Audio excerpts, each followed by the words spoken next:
First up, we have Jake Villa. Jake is the organizing director for the American Humanists Association. Jake Villa has spent nearly 2 decades proving that community is the most powerful force for change. As the AHA's organizing director, he's on a mission to unite humanists across the country, building networks that turn shared values into real action. From the YMCA to Playworks to the front lines of humanist organizing, Jake knows what it takes to bring people together. His work champions advocacy, service, and the transformative power of play. Please welcome Jake Villa.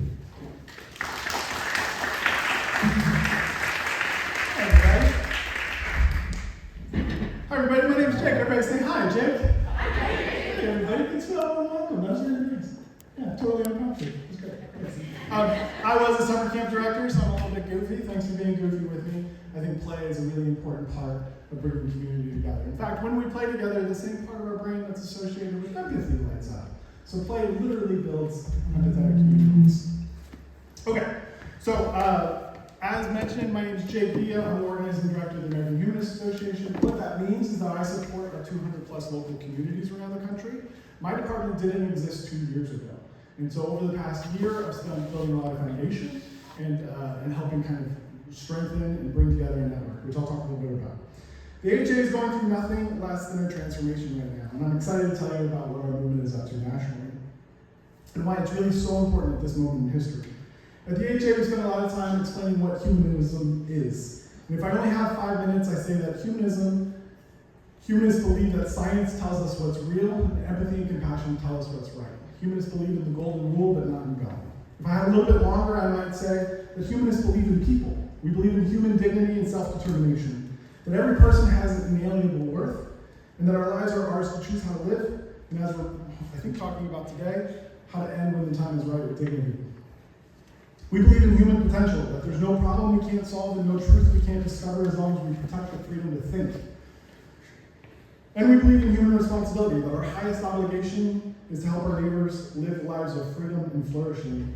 What makes a human being worth fighting for isn't an immortal soul or an intelligently designed body, it's consciousness. Our ability to reason and to imagine better futures from the infinite canvas of a free mind. Those are powerful things to believe in, especially for a group of people who are too often defined by what we don't believe. The reason I believe humanism matters so much right now is that it answers a hunger this country has. A hunger for meaning and for each other that almost nothing else is answering. I want to spend time on one idea today because I think it's the key to everything that the AHA is doing right now, and it comes out of psychology. You may all know that a huge share of modern psychology was built by humanists. If you've ever had a good therapist, you have humanists to thank for it. Carl Rogers, who founded client-centered therapy, believed every person carries an innate drive toward growth, that people, given the right direction, naturally move toward becoming their best selves. He gave us the idea that unconditional positive regard, the radical notion that you help a person most by accepting them as they are. Abraham Maslow, the hierarchy of needs guy, he put belonging and self-actualization at the very center of what it means to be human. And Dr. Spock, not the one with the pointy ears, but the, I'm sorry, but the pediatrician and one of America's best-selling authors, was an open, outspoken humanist who told a whole generation of parents to believe in themselves and to trust their kids. In fact, Roger and Maslow founded an entire branch of the field. They called it humanistic psychology. And in fact, this is in my notes, but if you look at Google search results for humanism, it spikes every August when kids go back to school and they learn about humanistic psychology for the first time. The third force, it was called, a deliberate alternative to the two schools that came before. One of those schools treated people as a bundle of repressed urges. The other treated them as machines to be conditioned with rewards and punishments. And the humanists said no. A person is not a problem to be managed or an animal to be trained. A person is the center of dignity and potential, capable of growth and meaning and choice. They built the whole modern human potential movement on that conviction. So the next time someone tells you that humanism is just a fancy word for atheist, you can tell them it's also the reason your therapist treats you like an actual human being. And this points to something deeper. Secular people are constantly being told that without gods we have no basis for meaning and no anchor for morality, that we're simply adrift. I think it gets that exactly backwards. I think you probably all agree with me. Humanists don't believe meaning is handed down to us from above. We believe meaning is something human beings make together, out of love and work and the people we choose. Our morality doesn't come from fear of punishment or hope of reward. It comes from compassion and reason and the simple recognition that the person next to you matters as much as you do. That's not a lesser foundation for a good life, but it is a kinder one. And it's one I'm really excited to be part of. So here's what those strengths figured out and what decades of research since has only confirmed. 2 things make a human life go well. The first is self-determination. Authoring your own life, living in line with your own values. Our deepest psychological needs are autonomy, competence, and connection to other people. Autonomy, that's self-determination. Connection, that's community. These are, as far as the science can tell, the load-bearing walls of a flourishing human life. And so when you strip a person of their autonomy, when you tell them that they may not make their own choices about their body, their beliefs, or who they love, you're not just limiting their freedom, you're starving a basic human need. Which brings me to the second thing. The religious right loves to point at a study and wave it in our faces, showing that religious people are happier.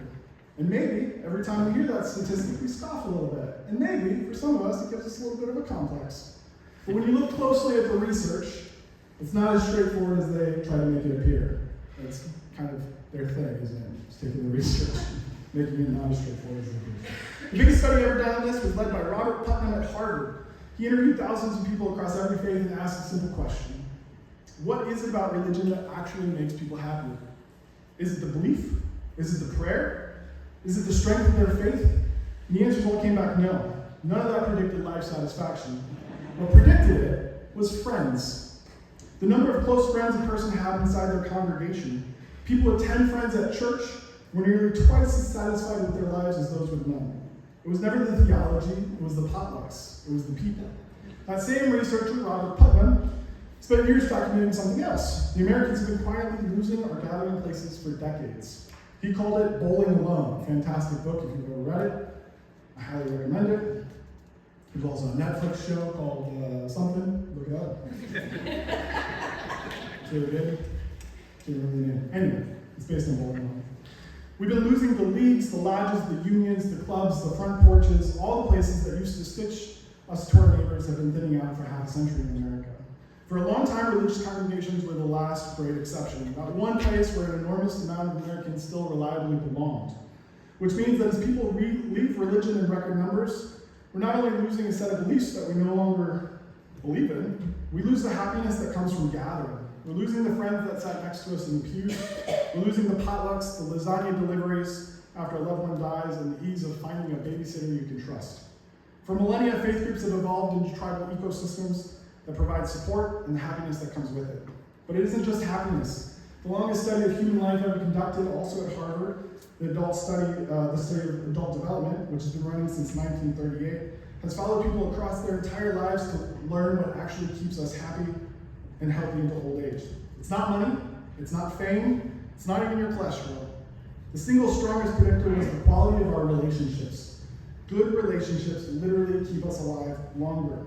The data tells us that what makes a human being thrive is not whether or not they believe in gods, it's whether they have a community and values they share with people they love.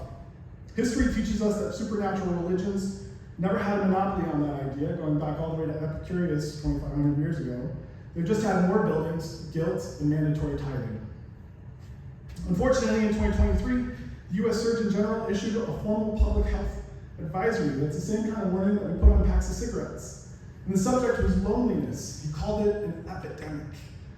An epidemic largely born out of the pandemic that came right before it, that isolated us globally unlike any other time in human history.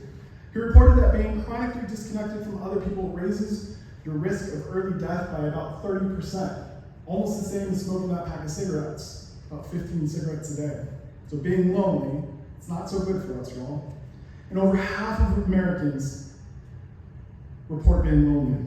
We are, by the numbers, starving for connection.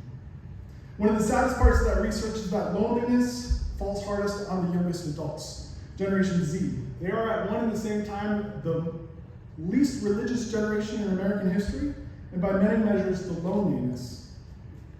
They or their parents walked away from religion, often for good reasons I think everyone in this room understands. But the only replacement they were handed was a palm-sized screen that tickles our dopamine sensors all day and fools us into thinking we have real connections with internet strangers. They left the gathering buildings and there was nothing on the other side of the door. No potlucks, no youth group, laser tag nights, no congregation of friends, just a phone. And a phone is a cruel substitute. The more hours a young person spends scrolling, the lonelier the researcher says they tend to feel. So we have a whole generation handed a device that simulates belonging, raised with very little of the real thing, and told by the culture around them that they don't really need anyone anyway. It's beyond sad, and it's proving downright dangerous for their health. A human being cannot actually live without belonging. We can see it in the numbers. Rates of anxiety and depression among teenagers has climbed sharply over the last decade. A generation more distressed, more isolated than the one before it. These young folks are not weak people, though. They are the most secular generation in history. They're largely accepting of pronouns and bodily autonomy. They're demanding work-life balances that are better than any generation before them has demanded, and they're queer in higher numbers than any generation previously, with nearly 30% of Gen Z identifying as LGBTQ. Those aren't easy things to do. I think as we're all aware, us older folks tend to be a bit cantankerous about some of that, but these kids are doing it anyway. The void always gets filled, though, and the only question is by what? Right now, a lot of that void is being filled by grievance media, is what I call the Charlie Kirks and the Ben Shapiros and the Jordan Petersons. The same online machine that manufactured figures like Charlie Kirk are very good at finding a lonely young person, usually a young man, and handing him an identity, someone to blame, a team to join, a feeling that they finally belong. A lot of it leads straight into Christian nationalism, a movement actively writing its beliefs into our laws, as we're all aware. And the loneliness that it grows in, the loneliness is the soil that it grows in. Which is why exactly building real humanist community isn't a nice to have for our movement, it has to be our frontline response. The other side is light years ahead of us, and we got a ton of work to do to catch up. On our job applications, on our job postings at American Humanists Association, it'll describe the job, but at the bottom it'll say, we got hell of work to do. And so, if you want to join, we got hell of work to do. But here's what we have that they don't. Humanism gives people something to believe in, to belong to, and to fight for without asking them to distrust their eyes and their ears. It's a belief in ourselves and each other for dignity and self-determination for a better, kinder tomorrow. I want to slow down on one of those words, though, self-determination. Because as a former Calvinist, everybody know what a Calvinist is? As a former Calvinist, I was raised to believe in predestination. Self-determination is not something that goes hand in hand with predestination. And so self-determination is one of my favorite things about humanism. The humanist psychologists tell us that if self-determination is one of our deepest human needs, then it can't stop when we get close to the final edges of our life, which is, I think that's what dignity is, something we're talking a little bit more about today. Your life is your own when you're choosing what to believe and who to love, and it's still your very own at the end. That's why so many of us care about a right to a dignified death. It's the same principle that says your body and your consciousness belong to you all the way down. And that principle is under direct attack right here, right now in Iowa.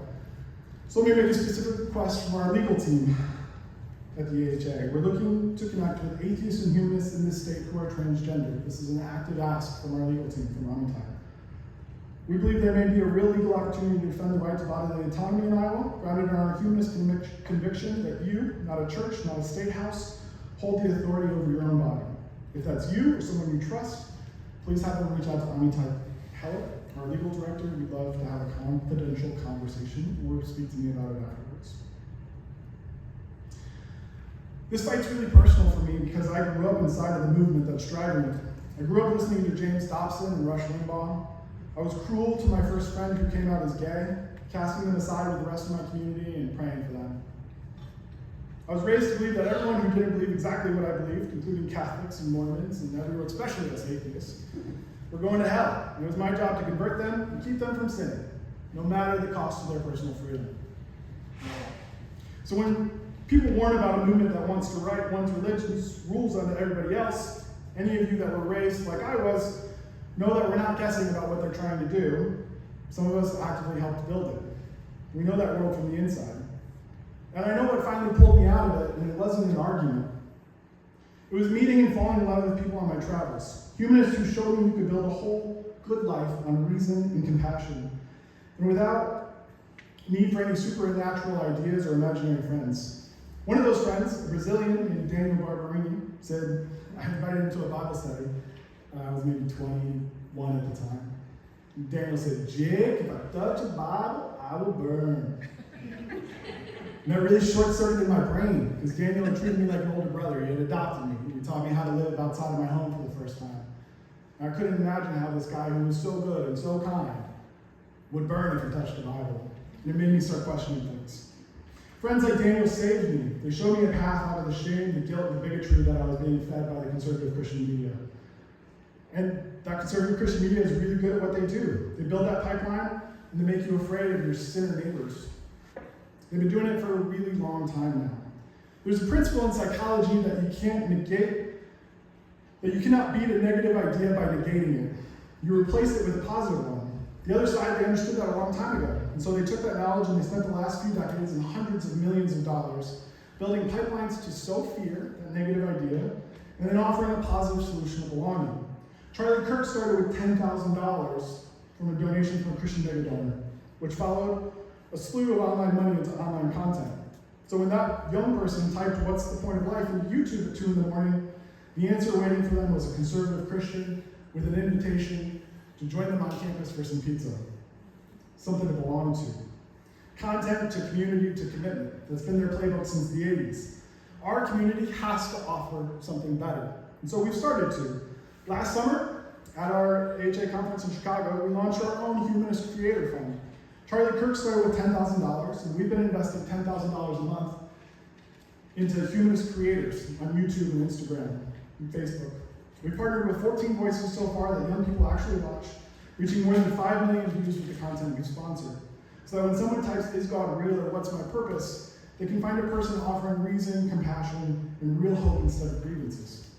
We launched a podcast. It's called How to Humanist. And it's reached listeners in more than 48 countries in its first 2 months. In the podcast, our communications manager, her name is Shay Leonia, is an elder millennial on a journey of discovering she's a humanist and what that means. It's a brilliant podcast for both old and new humanists that I highly recommend adding to your playlist. Again, it's called How to Humanist. It features guests you may know, like Greg Epstein, Harvard's humanist chaplain, and a lot of others that you'll want to get to know better. According to research that we've done over the past year, based on the growing percentage of nuns in America, we believe there's around 44 million humanists in America who have just never heard the word before. And we keep seeing this over and over in the things that we're doing, where people say, like Shay, she read the job application and she goes, "I've been a humanist my whole life almost, and I never knew it." And we keep finding that. So I call them unconscious humanists, around 44 million unconscious humanists in America. Shay was among them, realizing she was a humanist when she first read her job posting. We keep hearing that same sentiment across our social media channels, which are reaching almost 400% more engagement this year than they were last year.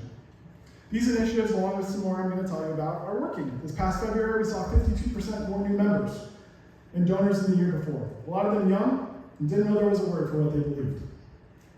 But content's only the front door. What really matters is what's on the other side of that, and that's community. As the organizing director of the AHA, I'm really proud of the work we're doing in that space as well. Again, my department didn't exist 2 years ago. There was only a quarter-time person at the AHA supporting our 200-plus local communities. And so we've just had this network that hasn't really been in touch with each other and hasn't really had support. And we're working really hard to fix that. This fall, we're launching a Young Humanist Community Program in 5 pilot cities, built specifically to answer that loneliness epidemic with real in-person belonging for the most secular generation in history. We'll be kicking off those events with help from the humanist influencers that are part of our Creator Fund, and our interns and Gen Z staff are building a Young Humanist program for young humanists by young humanists. If you're a young person who sees their lonely friends getting taken by far-right talking points, think about what that community can mean. It can be a place to bring your questions, your grief, your joy, and not be handed a pocket Bible in return. Mentors for young people. I hope some of you will sign up for mentorships or being a mentor when we use that space. Learning how to be good without being told that a God is watching. And real, actual friends, like the Harvard study says, that will be keeping us happy and healthy until we're in our 80s. That's what we're trying to build. We're trying to do it deliberately, city by city, because no secular generation in history should not have to be the loneliest. And thankfully, a lot of this work has already been done. We have a really good infrastructure across the country. Like I said, we have 200 existing chapters and communities across the nation. We're now supporting over 800 local leaders with email that's about bi-weekly. When I started, we only had around 140 local leaders' emails, and so we've been able to find and connect with over 800 in the past year. And we've got a dedicated organizing team that's helping build out resources and tools and trainings. One brand new group in Biloxi, Mississippi, they started last March.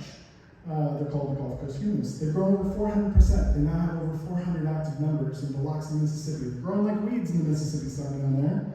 They're majority millennial and younger as well.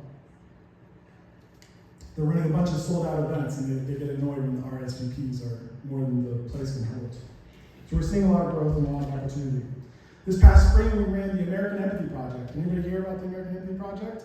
American Empathy Project, our goal was to give away $100,000 to put in the hands of 100 organizers across the country. We gave 30% of that funds to existing communities. The other 70% went to people who had never worked with us before. And time again in the grant application, we heard, I didn't know I was a humanist. I didn't know there was a word for what I believed. But these were people that were already working with local nonprofits, working in pride centers and community food pantries. People that are already doing humanism. They just never heard of it before. They didn't know there was a community for them. And it worked. We supported 101 service projects, bringing out 1,800 volunteers that impacted over 20,000 people across the country, showing whole communities what it looks like to be good without gods. Our community is there for the really happy and the really hard days. Through the Humanist Society, does anyone know what the Humanist Society is? It's our sister organization that certifies celebrants and chaplains, because we do think pastoral care is an important element of being human. And we think that as secular folks, we should have someone in that role to serve us when we're in hospice, when we're at our neediest. Our chaplains are certified by the same bodies that credential religious chaplains, and they sit with people in hospitals and hospice and at the bedside, so that no one has to face the end of their life with a faith pressed on them that they've never held. We're also building an accredited chaplaincy training program designed specifically for humanists. This has never existed before, but I think it's launching either later this fall or next spring. So a real example of what that can look like in Grand Rapids, us Midwesterners, we get things done, I tell you. In Grand Rapids, Michigan Humanists have been on a local interfaith group for almost 20 years. And with that trust, they partnered with their partners to bring all of the hospice leaders from central Michigan together. And they put a panel of secular people in front of them and taught them how to work with people at the end of their life who didn't have beliefs in supernatural things. And it changed the way that those hospice organizations operate, and changed the way that they do training for their new people. So this is a really big impact. It makes a big difference. Nobody wants to be at the end and have someone say, let's pray, if it's never something that we believed in or something we actually fought to get out of, right? So that's what our humanist community do, that's what our chaplains do. And while we're building, we're also defending. This past year with our partners of FFRF and American Atheists and others, we won more court victories than any year in AJ's history. We beat the state of Arkansas in federal court over a Ten Commandments monument along the ACLU in West Virginia. The state tried to funnel $5 million to a Catholic school in Ohio, which makes zero sense, but we fought that and got it blocked. We forced the Florida city to stop spending tax dollars on the Christian prayer vigil. We got an elementary school in Texas to take down scripture from its walls. We're not a large organization. The AHA only has about $4 million if we stand on our tippy toes. By contrast, I used to work at the YMCA, and my one department at the YMCA was $2.5 million. So that's one local YMCA, one department, and AHA is national order. But we're out here beating states that have hundreds of millions because the Constitution is about the right of every American to freedom of conscience. Every bit of this, the lawyers, the organizers, the creators, and the chaplains will do on a budget smaller than a single megachurch. The combined budget of every organization, AA, FFRF, all of the secular Coalition of American organizations, is less than $35 million, against billions on the other side. We're badly outspent, but we're not outmatched, because we have the one thing that all their money can't manufacture. We're telling people to trust themselves, their eyes and their ears and their ability to reason. We're giving them somewhere real to belong. The writer Anne Lamott said there are only two prayers: thank you, thank you, thank you, and help me, help me, help me. I'm not much of a praying man anymore, but I'm going to say both of those things now. Thank you for coming out. Thanks for being here today. Thanks for being part of a community at a moment when the most powerful people in the world want you to stay home and doom scroll alone on your phone. Coming here is a quietly radical act. Gathering with other secular folks is a quietly radical act. And as we've learned, the research says it might just keep you alive. The other prayers help us. I've told you about the estimated 44 million unconscious humanists in America who have just never heard the word before. To know that they already have a place to belong, a belief system that stretches back thousands of years. and that there's communities waiting to accept them. So talk about your humanism. Tell them you're a proud member of the American Humanist Association. Your support pays for the lawyers, the organizers, and the creators, and the chaplains, and all the things that I've talked about today. Listen to the How to Humanist podcast. It's fantastic. Sign up for our newsletters. There's QR codes, there's sign-up sheets on the back table. There's also a ton of stickers. Please take them. We're very excited about our new branding, which comes out in a couple of months. We'll have a new website for the first time in 20 years, which, for people who believe in evolution, we need to evolve a little bit quicker. We're working on it. Most importantly, before you leave this room, please introduce yourself to someone you don't know, because community is critical for us. We are all, as free thinkers, we all end up in this place alone, but we don't have to be alone. We can build a community. Let me be clear about what we're not asking for. We're not fighting for a country where everyone believes the way that we do. George Washington, a devout Christian, wrote to a Jewish congregation in Rhode Island that the United States gives to bigotry no sanction, to persecution no assistance, and asks only that people be good citizens. We don't want anyone to squash down their faith. We just want a country where every single person is met with dignity and the equal rights we have always believed they have. One of our founders, John Dietrich, put it like this. He said, humanists do not put our faith in the power of gods, we put it in the power of people, the collective power of intelligent, caring people working together. The loneliness, the cruelty, the control, everything that we see on the news every single day, none of it is inevitable and none of it is unstoppable. In fact, beating it takes exactly the thing that humanists are best at. People who believe in one another and our potential to do good. So that's the work that we've been up to at the AHA. It's been a really exciting year and a half there. I'm really excited about the next year. We've got new branding rolling out in a couple of months, so stay tuned for that. And thank you really for being here. Thanks for being a humanist, and let's build something worth belonging to. Appreciate it.